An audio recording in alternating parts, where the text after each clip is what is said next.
Hoy tenemos las 10 pinturas más icónicas de la historia, cada una de las cuales revolucionó el mundo del arte. A veces no son las obras más bonitas ni las más geniales. Por eso será aún más interesante para ti descubrir por qué el mundo del arte gira precisamente en torno a ellas. Como siempre, será increíblemente interesante. ¡Vamos! Primero, la Santísima Trinidad de Masaccio, año 1428, un descubrimiento, la tercera dimensión en una superficie plana. Para entender la magnitud de la primera revolución en nuestra lista, hay que imaginar cómo era antes. Y antes de Masaccio, toda la pintura europea consistía principalmente en íconos y frescos. Eran planas, con un fondo dorado o de un solo color, las figuras parecían recortadas de cartón y pegadas en la pared. Todas estaban dispuestas en una sola línea. Solo se podía adivinar qué estaba más lejos y qué más cerca del espectador por cómo unas figuras tapaban a otras. Los rostros son casi iguales, no tienen expresiones. La Virgen María solía ser 10 veces más grande que los apóstoles, no porque fuera una gigante o estuviera más cerca de nosotros, sino porque era más importante. El tamaño de la figura no dependía de la distancia al espectador, sino de la importancia espiritual del personaje. El realismo, como principio de la pintura, no se consideraba en absoluto. Más bien, estaba completamente subordinado al simbolismo de lo representado. Y además, ninguno de los que hacían todo esto se consideraba a sí mismo un artista en nuestro sentido. Eran artesanos. No firmaban sus pinturas, así como un panadero no firma cada uno de sus panes. Por eso, no conocemos los nombres de la mayoría de los maestros de la Edad Media. La pintura se percibía como un producto común y el cliente por lo general era la iglesia. Se hacía el pedido, se firmaba el contrato, se entregaba a la iglesia, se recibía el dinero y se olvidaba. Y así, en Florencia vive un joven artesano llamado Tommaso di Ser Giovanni di Simone, a quien conocemos como Masaccio, que se traduce aproximadamente como el niño desaliñado. Ese era su apodo. Tiene 20 años, es joven y es amigo del arquitecto Filippo Brunelleschi, quien justo en estos años realizó el primer experimento científico en la historia del arte. Brunelleschi se paró frente al baptisterio florentino con un espejo y un pedazo de tabla y dibujó el edificio en la tabla exactamente como lo veía. Hizo un agujero en el centro y descubrió que todas las líneas, la calle, las paredes, el techo, convergían en un solo punto, justo en ese agujero. Así fue como Brunelleschi descubrió y describió matemáticamente la perspectiva. La perspectiva, es decir, el principio según el cual los objetos disminuyen de tamaño visible a medida que se alejan del espectador. Pueden imaginar que antes de este descubrimiento los artistas simplemente no veían esta regularidad. El descubrimiento fue de tal magnitud que los artistas florentinos literalmente se volvieron locos. Es como un truco de magia. Resultó que en una superficie plana se puede crear la ilusión de profundidad, como si hubiera un agujero en la pared. Y Masaccio es el primero en aplicar este descubrimiento a fondo. Él pinta el fresco de la Santísima Trinidad en la iglesia de Santa María Novella en Florencia y representa una hornacina abovedada en una pared plana. Presta atención al techo, ahí está precisamente la clave. También, siguiendo las leyes de la perspectiva lineal, pintó columnas, un arco y un techo artesonado que se extiende varios metros hacia el fondo. En la hornacina está Cristo crucificado, detrás de él Dios Padre, a los lados la Virgen María y Juan, y en la entrada los comitentes del fresco. ¿Y saben qué pasó después? Las crónicas de esa época conservaron la descripción de la reacción de los contemporáneos. Los feligreses se precipitaron a la iglesia y, sin creer lo que veían, se acercaban a la pared para tocarla. Realmente sospechaban que habían hecho una especie de nicho en la pared y, para asegurarse de que era solo un fresco, palpaban las columnas y se asomaban al interior del fresco. Se convirtió en una atracción, una ilusión a la que las multitudes acudían para mirar. Para la gente del siglo XV, esto era un milagro cuidadosamente elaborado, una violación de las leyes de la naturaleza. Recuerda tu primera impresión al ver un verdadero 3D. Así es más o menos como se sentían ellos también. Masaccio, por desgracia, no vivió para ver la fama. Murió un año después de esta obra, a los 27 años, en circunstancias muy oscuras. Se rumora que fue envenenado. Pero él alcanzó a abrir la puerta, por la que de inmediato todos se apresuraron a entrar. Leonardo, Miguel Ángel, Rafael, Botticelli. Y durante los siguientes 500 años, la pintura occidental competirá en quién engaña más convincentemente al ojo, quién logra hacer en una superficie plana un 3D tan realista que el espectador olvide que lo que tiene enfrente es solo pintura sobre una tabla o un lienzo. La ilusión de volumen se convertirá en la principal moneda de la pintura y seguirá siéndolo hasta la segunda mitad del siglo XIX, cuando los impresionistas finalmente pongan fin a este juego. Con este fresco comenzó el Renacimiento. Y el siguiente paso lo dará otro florentino, adelantado a su tiempo por unos 100 años, número 2, la Mona Lisa, Leonardo da Vinci, 1503-1519. El descubrimiento del esfumato, una superficie viva y que respira. Han pasado 80 años desde Masaccio. Los artistas ya dominan perfectamente la perspectiva lineal. Pero, ¿y ahora qué sigue? Ahora hay que aprender a pintar personas vivas, no muñecos planos con caras iguales. Y aquí es donde entra en juego un invento, las pinturas al óleo.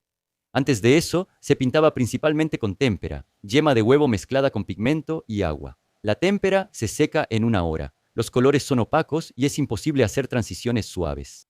Si quieres añadir sombras, tienes que hacer una pincelada aparte de otro tono y va a sobresalir como un parche. El resultado era un efecto de un recorte plano, pero la pintura al óleo es pigmento mezclado con aceite de linaza. La descubrieron en Flandes a principios del siglo XV. Un pintor llamado Jan van Eyck perfeccionó la técnica. La pintura al óleo tarda un día en secar. Se puede diluir de tal manera que la pintura se vuelve casi transparente y se puede aplicar una capa semitransparente sobre otra y otra más. Y además aparece una profundidad de color, la luz pasa a través de varias capas, se refleja en las inferiores y la superficie parece brillar desde dentro.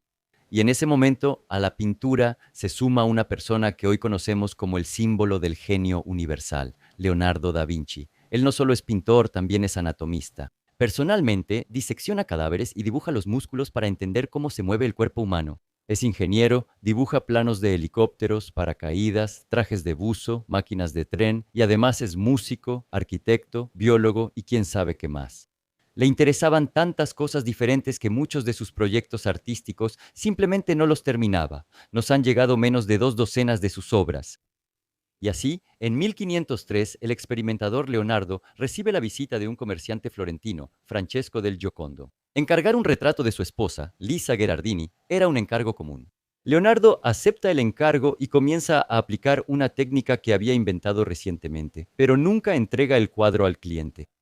La pintó durante 16 años, experimentando con la composición de la pintura, llevándola consigo a todas partes, a Milán, a Roma y finalmente a Francia, donde fue invitado por el rey Francisco I.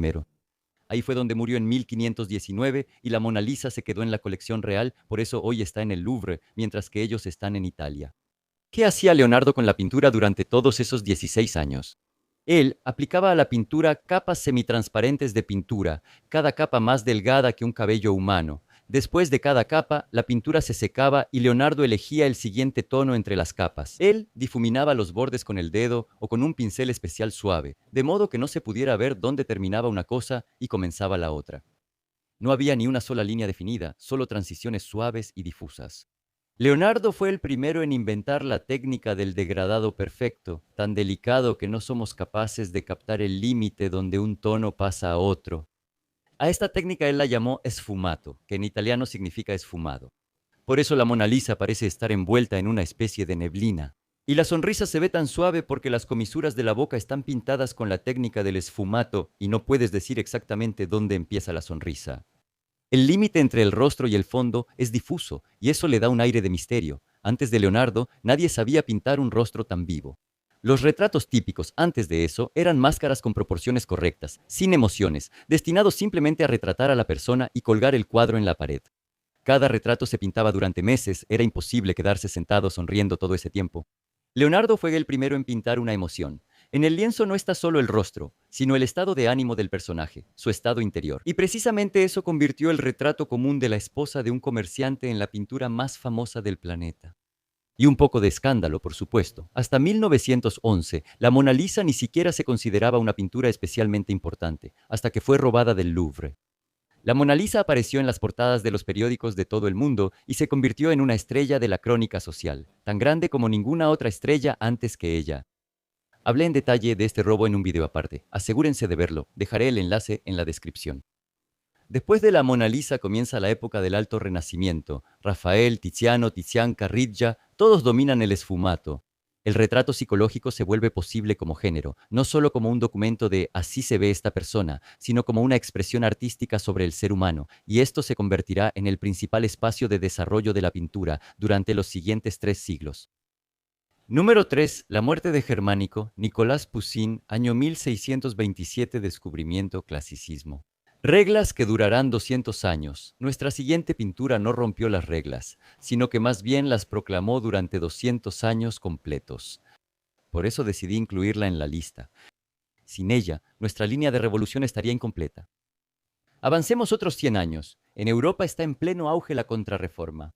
La Iglesia Católica, que perdió la mitad de sus fieles por culpa de Lutero, y los protestantes, quienes declararon el ascetismo como parte de su credo y consideraron el exceso de riqueza de la Iglesia Católica como un pecado, lucha desesperadamente por la mitad que le queda.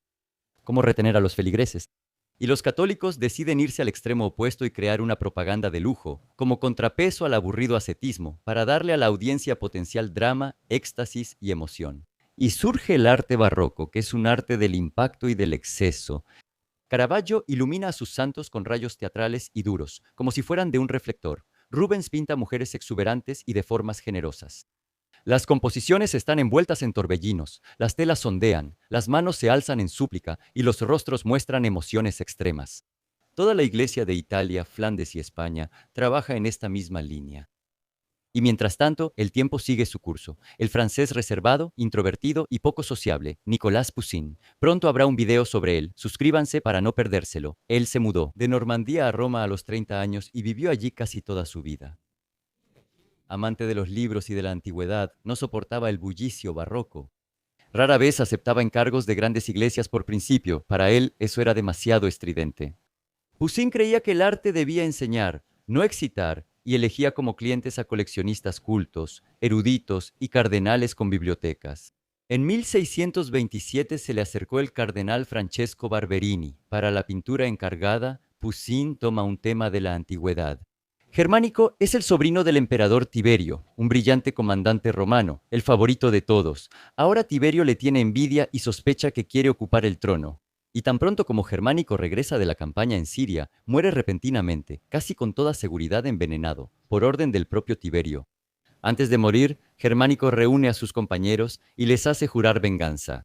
Es una escena en la que un pintor desconocido habría llenado de gritos y lágrimas, distorsionado los rostros, levantado las manos y dejado que las telas ondearan al viento. ¿Y qué hace Poussin?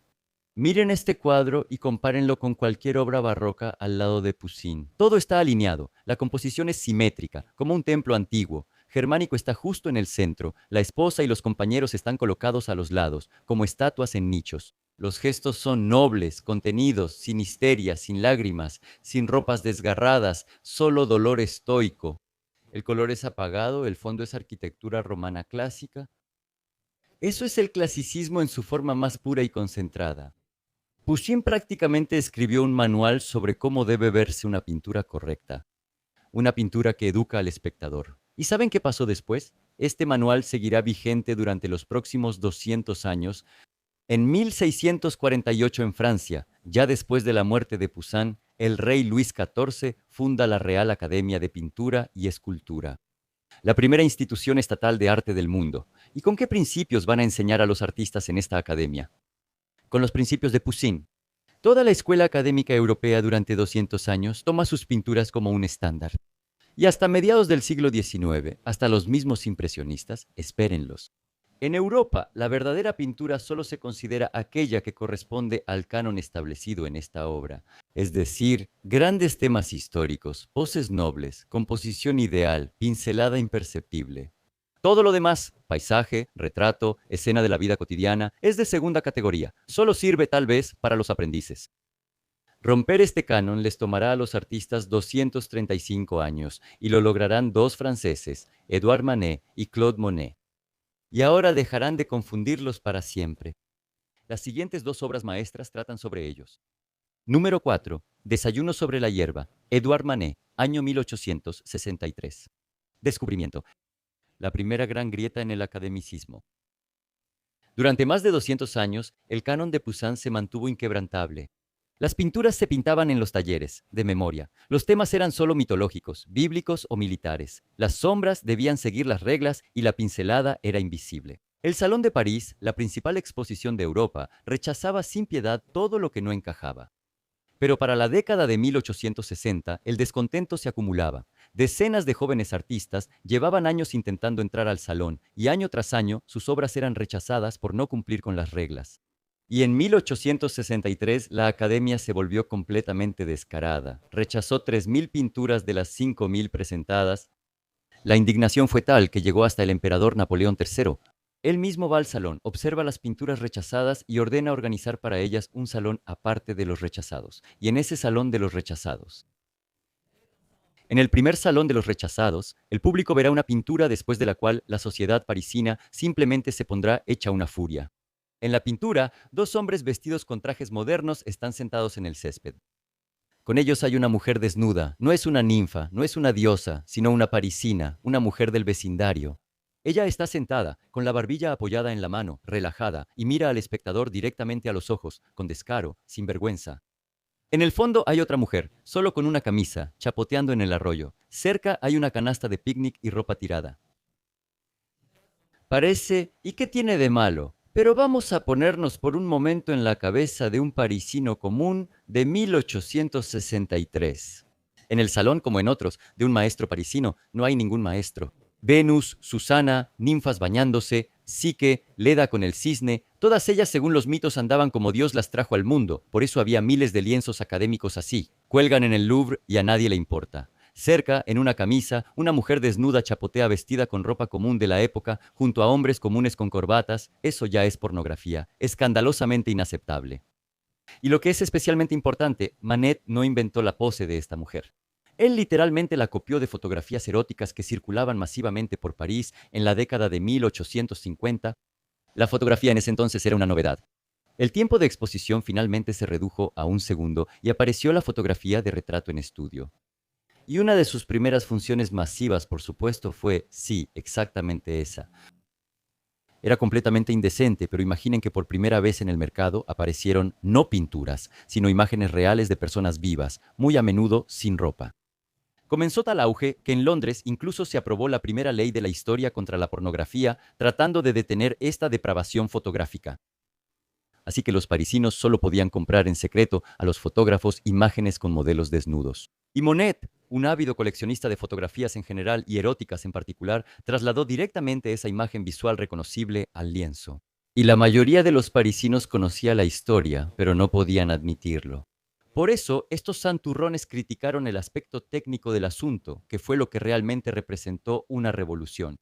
Miren este cuadro con atención. Para los académicos, para cualquier alumno de Poussin, la figura siempre está pintada con el claroscuro correcto. Hay luz, hay penumbra, hay sombra profunda, las transiciones son suaves, el volumen es perceptible, el cuerpo debe modelarse en el lienzo, pero en Monet casi no hay sombras. El cuerpo de la mujer está pintado casi sin modelado, como si estuviera pegado al paisaje, como un recorte, resaltando como una mancha clara sobre el fondo del follaje oscuro. A los críticos contemporáneos esto les parecía inacabado, sucio, el trabajo de un aprendiz torpe. Pero Monet simplemente pintaba tal como ve el ojo bajo la luz brillante del día, cuando las sombras son cortas, contrastantes y casi se funden con el propio cuerpo. Nada de embellecimiento académico. Fue el primer intento serio de rechazar las reglas de Poussin en la propia técnica de pintura. El tema era más bien una jugada de relaciones públicas, muy llamativa, pero que le trajo más problemas al artista. Los críticos parisinos lo destrozaron. El periódico Figaro escribió que era un lienzo sin forma ni color, sin dibujo y sin idea. Un crítico llamó a la pintura una farsa horrible. 2 años después, Monet pintará una Olimpia aún más escandalosa, que incluso llegará al salón oficial. Para más detalles, consulta mi video sobre Edouard Manet. Fue precisamente después de El desayuno sobre la hierba, cuando apareció la primera gran grieta en el academicismo. Y por esa grieta se precipitará toda una multitud, los futuros impresionistas, postimpresionistas, todo el arte moderno. Número 5. Impresión. Sol naciente. Claude Monet. Año 1872. Descubrimiento. Un nuevo lenguaje de la pintura. Pincelada, instante, reflejo. Si Manet abrió la puerta, entonces Monet entró por ella, destruyó la vieja remodelación europea y creó su propio diseño. Aquí también nos espera un giro interesante. Así fue como sucedió. La propia pintura Impresión, Sol naciente, para ser honesto, está lejos de ser la mejor de Monet. El lienzo fue pintado en un par de sesiones en el puerto de El Havre, la ciudad natal de Monet. Niebla matutina, el sol naranja sobre el agua, un par de botes, siluetas y chimeneas de fábricas humeantes al fondo. La pincelada es descuidada, amplia. Monet llevaba pintando así desde hace 10 años y tenía obras mucho más poderosas. Una serie de vistas de París, vistas del Sena, retratos de su esposa. Pero será precisamente esta la que pasará a la historia. Te explico por qué.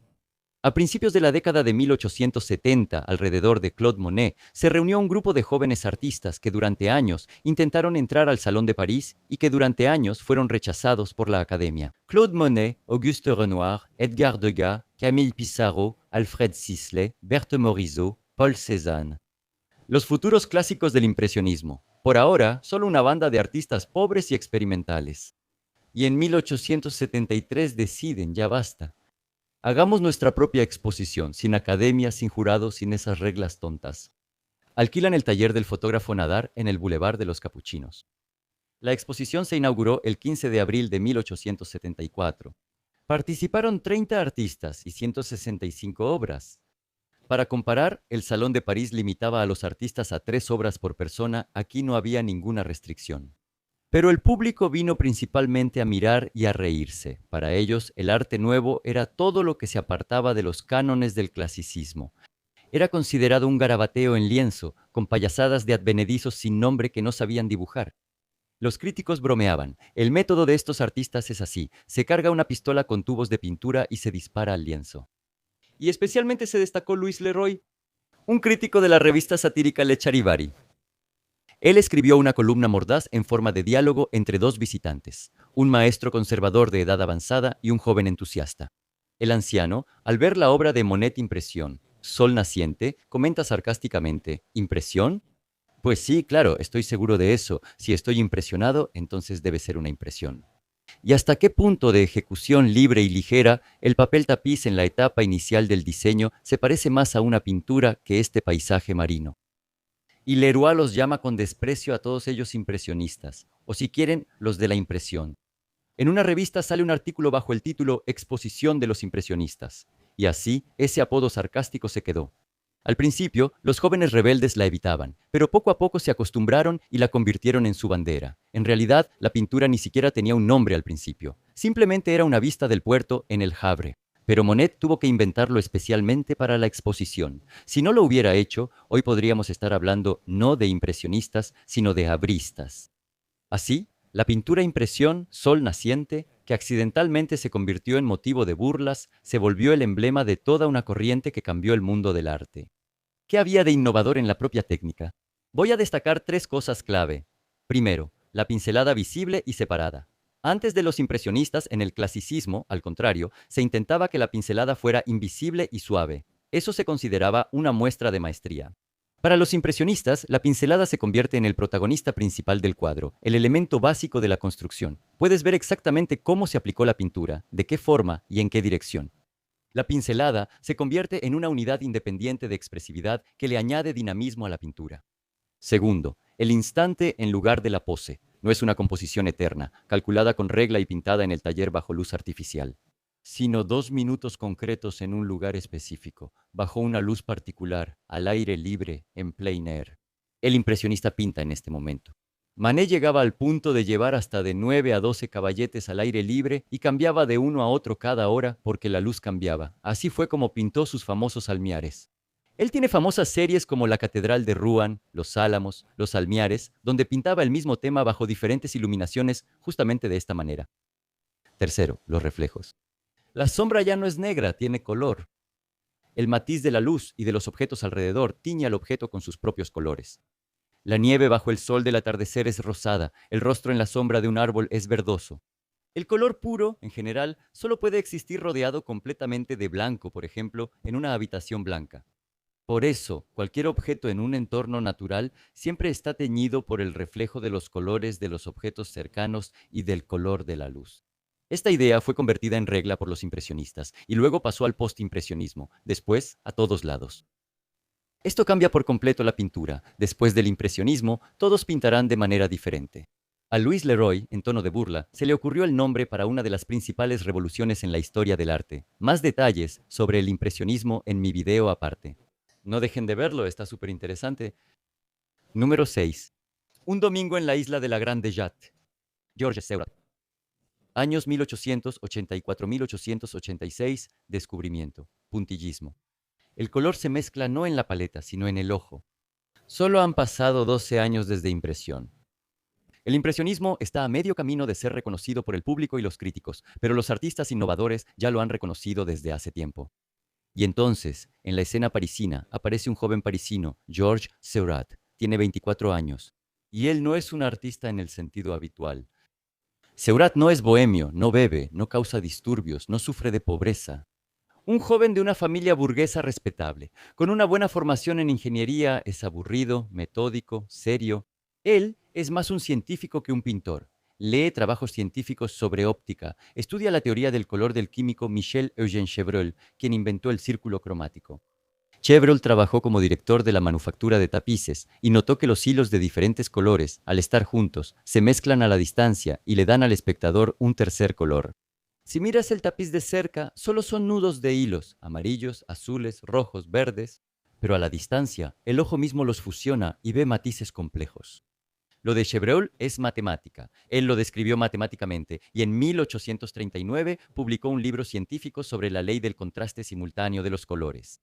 Cientos leyeron el libro, pero solo Seurat realmente lo entendió entre los artistas y sacó de él una conclusión completamente loca.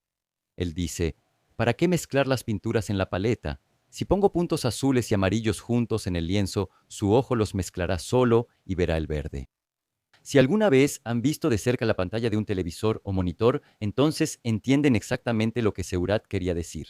Cualquier imagen a color en la pantalla son millones de diminutos puntos rojos, verdes y azules RGB. No se mezclan físicamente, brillan por separado y su cerebro los fusiona en una sola imagen.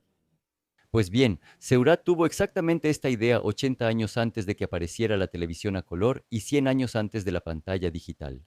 Solo que sus píxeles no eran electrónicos, sino puntos de pintura. Si Seurat hubiera vivido hasta la invención de la televisión, estaría muy feliz. No se sorprendería mucho, creo. Y él toma un enorme lienzo de 2 por 3 metros y durante 2 años, de 1884 a 1886, lo llena metódicamente con millones de puntos de colores. El tema: los parisinos descansan el domingo en el parque de la isla de la Grande Jatte, en el Sena. Hombres con sombreros de copa, damas bajo sombrillas, madres con niños, jugando con perritos, remeros en el río. A simple vista, una escena burguesa común. En realidad, es un experimento óptico. Esto no es impresionismo. Los impresionistas pintaban rápido, capturaban el momento. La pincelada era amplia. Seurat pinta despacio, metódicamente, de manera científica. Él rechaza incluso la pincelada como tal. La pincelada desaparece, solo queda el punto. Todas las formas están construidas a partir de miles de diminutos puntos de pigmento puro, colocados estrictamente según la teoría de Chevreul. Cada punto está calculado con precisión. Cuando Seurat mostró por primera vez la pintura al público en la exposición de la Sociedad de Artistas Independientes en 1886, la reacción fue variada. Los impresionistas lo recibieron con frialdad, considerándolo una mecánica estéril. Los críticos llamaron a la técnica confeti sobre el lienzo. Alguien de sus contemporáneos escribió que las figuras en la pintura se parecen a jeroglíficos egipcios, congelados, inmóviles, sin vida. Y eso, por cierto, es en parte cierto. Seurat tuvo que sacrificar la dinámica por la precisión del efecto óptico. Sí, ustedes mismos pueden ver que la pintura más bien parece un teatro de marionetas congelado. Esta nueva técnica recibió el nombre de puntillismo, del francés point, que significa punto, o, para ser más exactos, divisionismo, de división, que significa separación. Tuvo seguidores como Paul Signac y Henry Cross, pero no se convirtió en un estilo popular. Es demasiado laborioso, demasiado aburrido. Pasar todo el verano sentado poniendo puntos, mientras que podrías estar haciendo una pintura al día. Y no diría que esta pintura fue una revolución, pero sin duda es una etapa importante y muy interesante en el desarrollo de la pintura. Seurat murió 5 años después de La Grande Jatte, a los 31 años de meningitis, muy joven. Junto con él, el puntillismo casi desapareció como una corriente independiente. Pero la idea que él fue el primero en introducir en la pintura, que el color no es una propiedad del objeto, sino un fenómeno óptico en el ojo del espectador, cambió la comprensión del color para todos los artistas. Después de Seurat, el artista deja de ser esclavo del color real. Si el color no está ligado al objeto, tarde o temprano alguien dirá, entonces, ¿para qué necesitamos siquiera el objeto? Y esa persona aparecerá pronto. En 20 años, Kandinsky pintará el primer cuadro completamente abstracto. El puntillismo resultó ser un paso breve, pero extraordinariamente importante hacia la abstracción. Número 7. Las señoritas de Aviñón, Pablo Picasso. Año 1907. Descubrimiento. Se permite romper el propio objeto. Pasaron otros 20 años, durante los cuales los artistas, después de la revolución del impresionismo, se pusieron a inventar y probar todas las técnicas posibles de representación de objetos, y rompieron absolutamente todo. El tema fue rota por Monet. Los impresionistas revolucionaron la pincelada y la luz. Seurat, los fauvistas y Matisse revolucionaron el color, quien para ese momento ya pintaba rostros de color verde. Pero nadie jamás tocó una cosa, el propio objeto. El violín en la pintura seguía siendo un violín, el caballo, un caballo, el rostro, un rostro. Se podían representar de una nueva manera, simplificarlos, distorsionarlos, pintarlos con colores imposibles, pero la reconocibilidad del objeto seguía siendo sagrada. Y entonces llega a París un joven español de 26 años, sin dinero, sin fama, pero con una ambición salvaje, Pablo Picasso. Durante varios años vive en un taller miserable en Montmartre, en la famosa casa Bateau Lavoir, que significa Bateau Lavoir. Переводе корабль прачечная. Es una casa de madera en ruinas, sin calefacción, sin comodidades, con habitaciones en la parte de arriba, infestadas de chinches. Y abajo, la bohemia artística pobre, poetas y aventureros. Y Picasso decide pintar un cuadro que les cerrará la boca a todos. El tema es un burdel en la calle Aviñó, en su natal Barcelona. 5 mujeres desnudas esperando a un cliente. No se trata de escandalizar. Ya habían pasado casi 50 años desde el Desayuno sobre la hierba de Eduardo Manet. Y para entonces, en París, todos estaban acostumbrados a ver damas desnudas en los lienzos. La cuestión es cómo pintarlas. Picasso, como todos los artistas de esa época, estaba en una búsqueda desesperada de nuevas formas para crear su propio estilo en la pintura, como Manet, Matisse y Cézanne. Y entonces ve 2 estatuillas de piedra ibéricas. Se las trajo Jerry Perrier, un pequeño estafador, y se las vendió al artista por 50 francos cada una. ¿Cómo iba a saber Picasso que Perrier había robado esas estatuillas nada menos que del Louvre? En ese entonces, la seguridad en el Louvre era pésima. Todavía no existían las alarmas, y esos ladronzuelos a menudo se dedicaban a robar objetos del museo. 4 años después, ahí mismo robarían la Mona Lisa, ni hablar de las estatuillas que era fácil esconder bajo el abrigo. Picasso vio en las estatuillas un nuevo estilo y dibujó a partir de ellas los rostros de las 3 damas de la izquierda en su futura pintura. Los rostros de las 2 damas de la derecha los pinta a partir de máscaras rituales africanas, que en ese entonces fascinaban a toda la vanguardia parisina después de que los franceses abrieron el Museo de Etnografía del Trocadero. El resultado es una escena espeluznante. La nariz y las fosas nasales de las mujeres miran en una dirección, el ojo en otra. Un ojo está de frente, el otro de perfil. Los cuerpos están cortados en planos angulosos, como si fueran de piedra.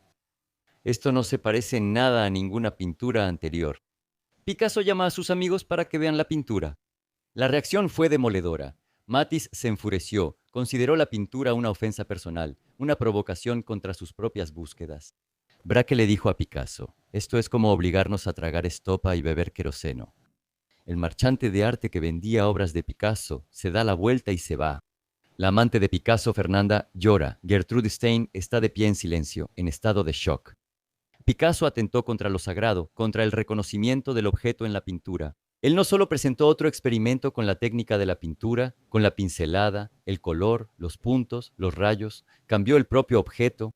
En este caso, 5 objetos completamente desnudos. Picasso, después de esa reacción de sus amigos, enrolla a las señoritas de Aviñón y las guarda en su taller durante 9 años. La pintura se mostrará públicamente por primera vez hasta 1916. Y aquí hay un hecho importante, pero muy incómodo para la historia popular. Se suele decir que Picasso inventó el cubismo con las señoritas de Aviñón, pero eso no es del todo cierto. Las señoritas de Aviñón todavía no es cubismo, es un shock, es el primer golpe a la forma, el permiso para romperla, pero aún no es un sistema. El cubismo realmente fue creado entre 1908 y 1916 por Jorge Braque, amigo y rival de Picasso, el mismo que al principio se indignó con la pintura. Braque fue a la retrospectiva de Paul Cézanne en el Salón de Otoño de 1907. Cézanne acababa de morir y París organizó una gran exposición. Hace poco publiqué un video sobre Cézanne, véanlo por favor. Y en esa exposición, Braque vio los últimos paisajes de Cézanne, en los que él descomponía todo en bloques geométricos, montañas, casas, árboles. Cézanne pasó toda su vida acercándose a la idea de que el mundo está compuesto de cilindros, esferas y conos, y en sus últimas obras esta idea se hace muy evidente. Braque quedó impresionado. Viajó a Estaque, un pueblo cerca de Marsella, el lugar favorito de Cézanne para pintar paisajes, y allí pintó una serie de cuadros, casas, rocas, árboles. Todo está descompuesto en volúmenes geométricos simples. El crítico Louis Boxell, en su reseña de la exposición de Braque en la Galería Kahnweiler en noviembre de 1908, escribió: "El señor Braque es un hombre audaz, que desprecia la forma, reduciendo todos los paisajes, figuras y casas a esquemas geométricos, a un cubo. Así nació la palabra cubismo, de Braque, de Cézanne. Y esto, por supuesto, es molesto para el culto a Picasso, pero es un hecho histórico. Después, Braque y Picasso trabajaron juntos. Vivían literalmente en talleres vecinos, se visitaban todos los días, discutían y pensaban en nuevas ideas. Como ellos mismos decían, como dos alpinistas encordados, todos los días se vestían igual, como dos obreros, y todos los días bajaban a sus talleres a trabajar en la construcción del cubismo.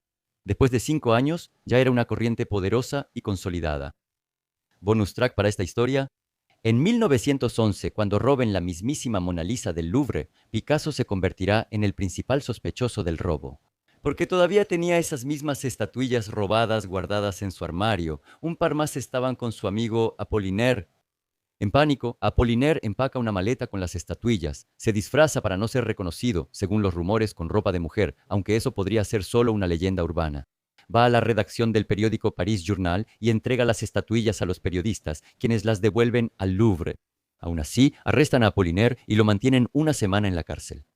Picasso será llamado a declarar. Según los testimonios de sus contemporáneos, lloró y negó conocer siquiera a Apollinaire. Esto lastimó mucho a su amigo. Conté esta historia en detalle en el video sobre el robo de la Mona Lisa y en mi video sobre Picasso. No dejen de verlos también. Las señoritas de Aviñón y las casas en L'Estaque abrieron la última puerta en la pintura, y siendo sincero, yo no habría abierto esa puerta. Bueno, la entreabrí un poco. Ahora todo se volvió posible. Si se puede descomponer un objeto, entonces en unos cuantos pasos será posible prescindir de él por completo. Y eso lo hará el siguiente protagonista de nuestra historia. Número 8. Composición 7. Vasily Kandinsky, año 1913. El descubrimiento de la no objetividad. Los cubistas rompieron el objeto, pero lo dejaron reconocible. Esa era su característica principal. ¿Hasta qué punto se puede descomponer un objeto para que siga siendo reconocible? La reconocibilidad seguía siendo un principio básico, y aquí entra en escena un ruso que dará el siguiente paso. Él elimina el objeto del cuadro por completo. Por completo. En el lienzo solo hay color, forma y ritmo. Nada de violines, ningún rostro, ninguna casa, ninguna alusión al mundo real. A Vasily Kandinsky se le llama el padre de la abstracción. Su biografía es completamente atípica para un gran artista. Es abogado.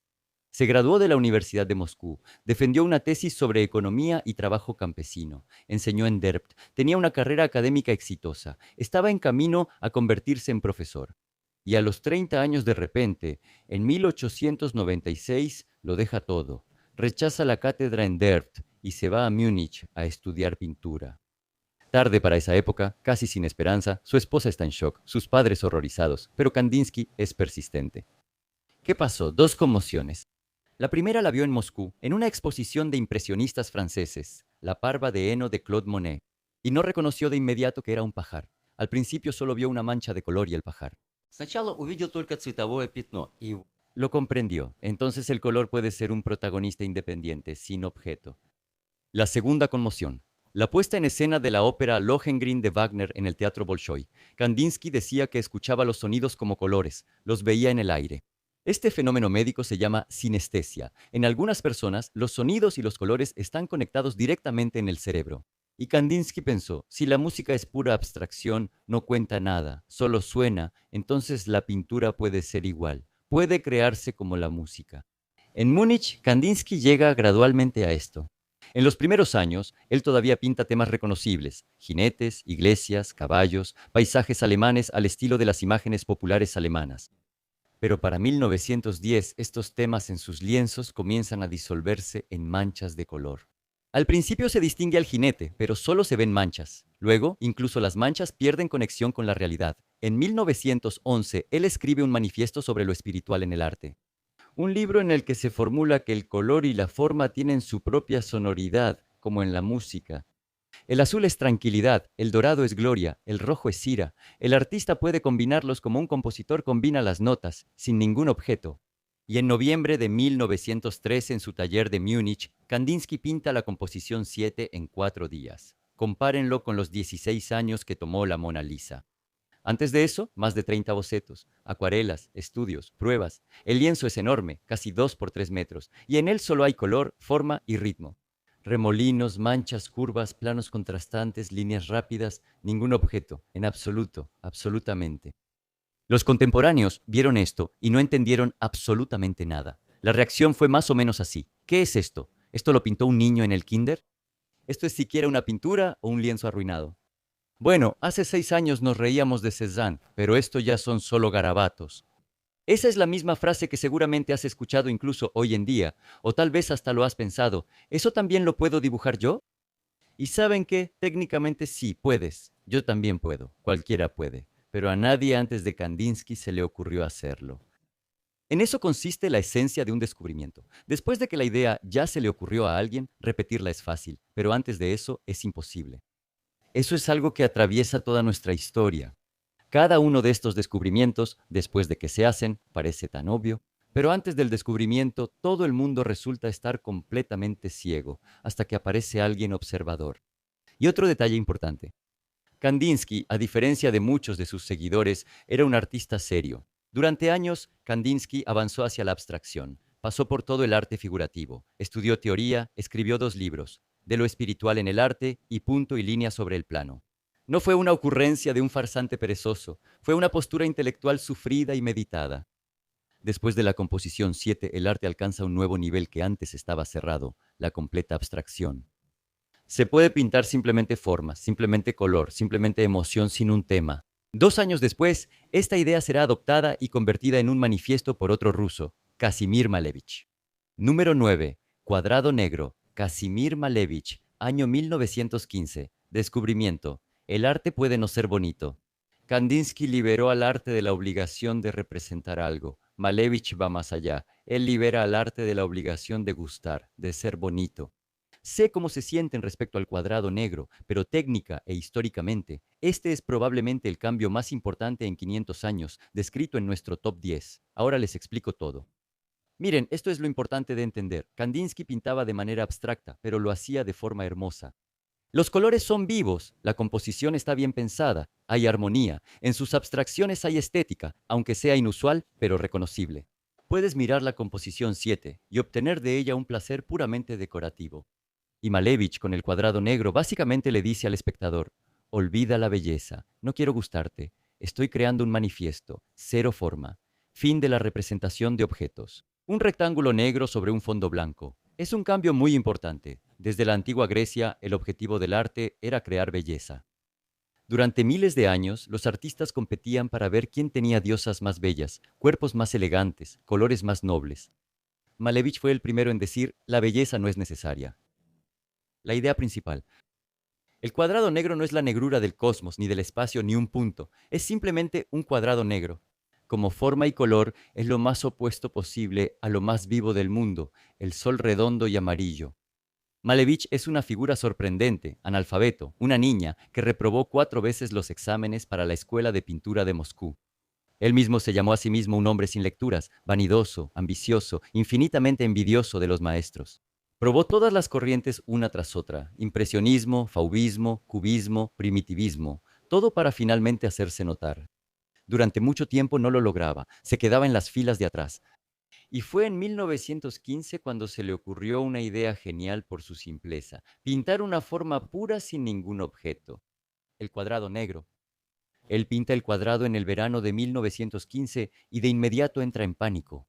La idea la puede copiar cualquiera. Cualquiera puede dibujar un cuadrado negro y decir que fue el primero. Y Malevich cierra el taller. No deja entrar a nadie. Trabaja con las ventanas cubiertas y a la propia pintura le pone una fecha 2 años antes de cuando la hizo, 1913, para asegurarse. Paralelamente prepara una gran campaña de publicidad. Inventa el nombre suprematismo, del latín supremus, que significa el más alto, es decir, el principal sobre todos. Escribe un manifiesto y acuerda una exposición. En diciembre de 1915, en la exposición 010 en Petrogrado, Malevich organiza un espectáculo al nivel del mejor marketing moderno. Cuelga el cuadrado negro no en la pared, sino en el rincón rojo, el lugar donde en las casas rusas colgaban los íconos. La insinuación es clara. Mi pintura es un nuevo ícono, una nueva religión del arte. Todos estaban en shock. En la entrada de la exposición pone a su amigo, el artista Ivan Puni. Él reparte folletos con su manifiesto y literalmente lleva a los espectadores del brazo a la sala de Malevich, pasando por los demás participantes. El propio Malevich corre por la exposición y va invitando a los críticos. En la pintura hay 4 niveles de protección contra la copia. Malevich las incorporó a propósito. Los lados del cuadrado no son paralelos, no es un cuadrado, sino un cuadrilátero ligeramente torcido que nadie podrá reproducir accidentalmente. El negro no es un pigmento, sino una mezcla única de pinturas que tampoco se puede reproducir exactamente. Debajo de la capa negra hay otra imagen colorida oculta, que finalmente fue vista hace 6 años a través de rayos X, y en la esquina hay una inscripción que hace referencia a un predecesor humorístico. Más detalles sobre estos aspectos los explico en mi video completo dedicado al cuadrado negro, no dejen de verlo, les dejo el enlace en la descripción. Esta pintura y el revuelo mediático a su alrededor cambiaron el arte para siempre. Por supuesto, el cuadrado negro no fue aceptado de inmediato, pero después del cuadrado negro, el artista ya no estaba obligado a ser agradable, y eso es mutuo, ¿no creen? No tiene que agradar a la vista, puede desafiar, provocar, negar, sorprender, y eso será considerado arte, y se venderá. Por cierto, esto abrió enormes oportunidades para el charlatanismo. Si ya no es necesario crear belleza, entonces la habilidad, en esencia, tampoco es necesaria. Y para muchos artistas modernos y supuestos artistas, esto sería muy conveniente. Después vendrá todo un ejército de personas que expresan una idea, pero en realidad simplemente no saben dibujar. Y en mi canal definitivamente aprenderán a distinguir una farsa del verdadero arte. Únanse. Malevich al final abrió la última puerta, que en mi opinión conduce a la tierra de las sombras. En ella, 2 años después, entrará una persona que dirá, en realidad no hay que dibujar nada.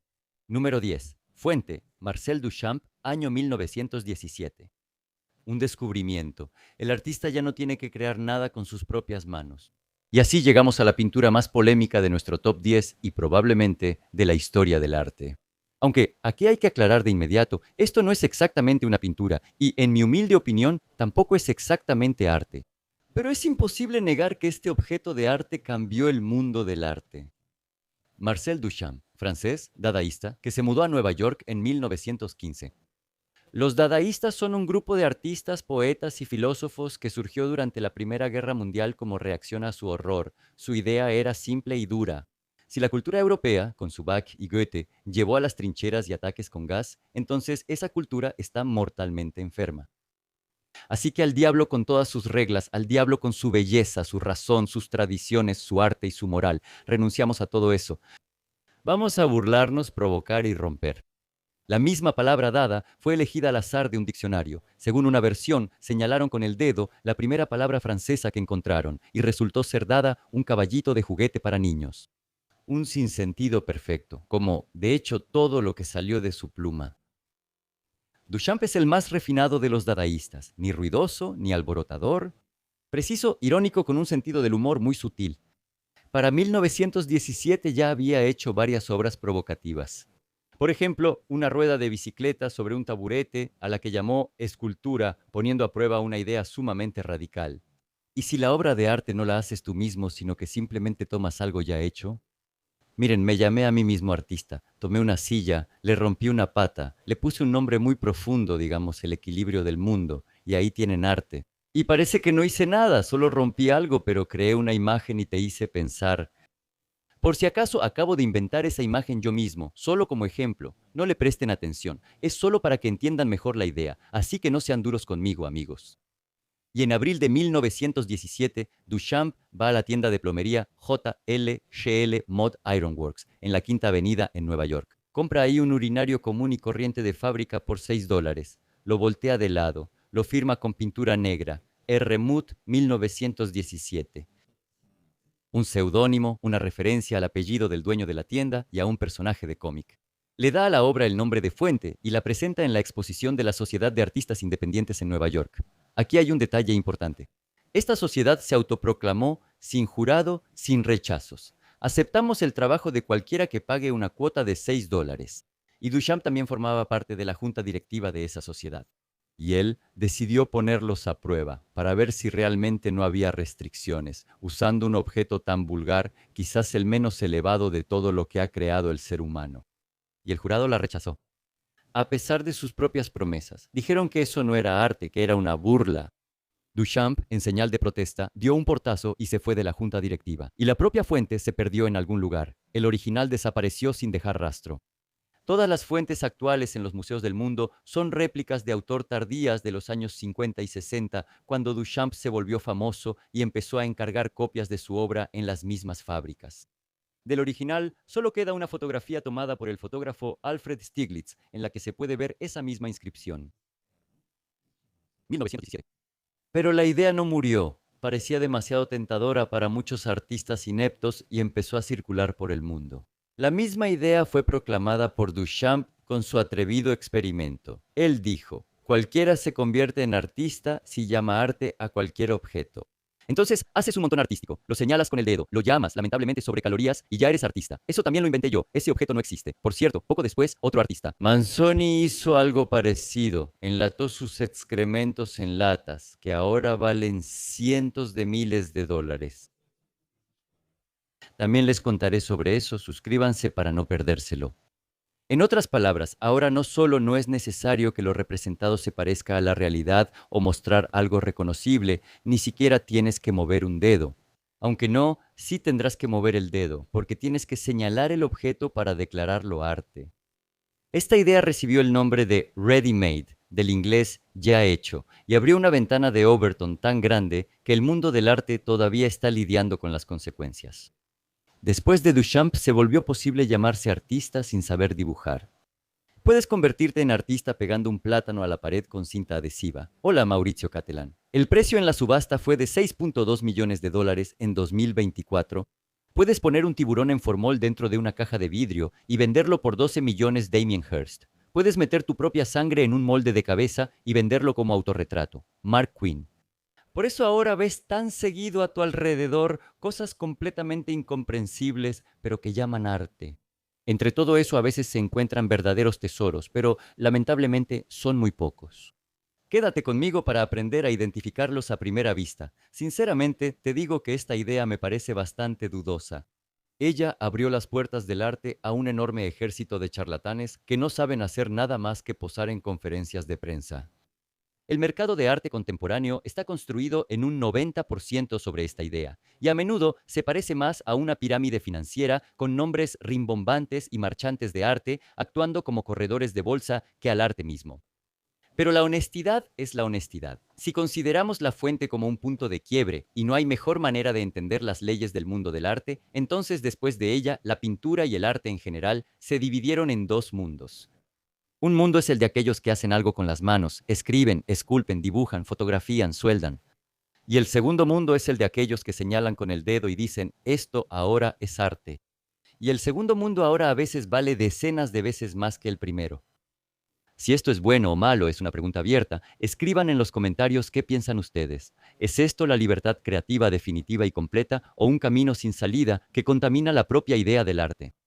Pero el hecho en sí es indiscutible. El ready-made surgió y cambió por completo las reglas del juego. Y sucedió gracias a un mingitorio volteado. Sobre Duchamp estoy preparando un video aparte, más largo. Ahí hablaré tanto del dadaísmo como de su carrera en el ajedrez. Duchamp prácticamente dejó la pintura a la mitad de su vida y se convirtió en un ajedrecista profesional. La historia de cómo trabajó en la Biblioteca Pública de Nueva York será interesante. Suscríbanse. Hagamos un resumen, amigos. Aquí están nuestras 10 pinturas, 10 pasos que abarcan casi 500 años, desde 1428 hasta 1917. Desde el icono plano en la pared de una iglesia florentina hasta el urinario volteado en una galería de Nueva York. Desde el artesano al que le pagaban por día y por metro cuadrado de pared pintada, hasta el artista que señaló con el dedo un producto de tienda y ganó con eso estatus de museo o millones. Cada paso siguiente fue posible solo porque el anterior ya se había dado. Sin la perspectiva de Mosacha, no habría habido Masaccio ni Leonardo. Sin las reglas de Poussin, no habría nada que romper para Manet. Sin Seurat y Cézanne, no habría Picasso. Sin Picasso, no habría Kandinsky. Y sin Kandinsky, Malevich le habría parecido un excéntrico a todos. Amigos, creé este canal para contarles sobre el arte de manera sencilla y entretenida. Me encanta hacerlo. Y cada nuevo video es mi pequeño proyecto para el cual necesito construir una narrativa interesante, seleccionar a veces hasta 500 fotos, colocarlas correctamente y ponerles pie de foto.